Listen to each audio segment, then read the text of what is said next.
Have you ever wondered how to grow lettuce from store-bought leaves? Welcome, green thumbs and lettuce lovers alike.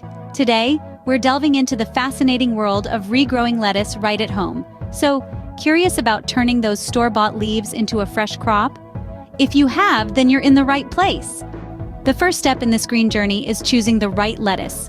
It's essential to pick a fresh, healthy lettuce with a sturdy root base. Romaine lettuce often makes an excellent choice due to its robust nature.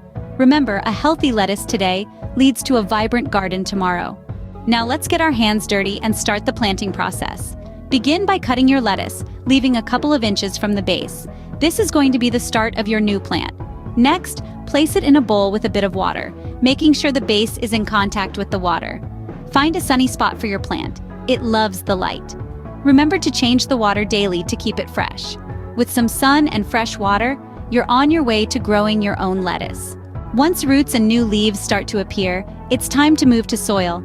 Begin by carefully placing your lettuce into a pot or garden bed, making sure it's deep enough to fully cover the roots.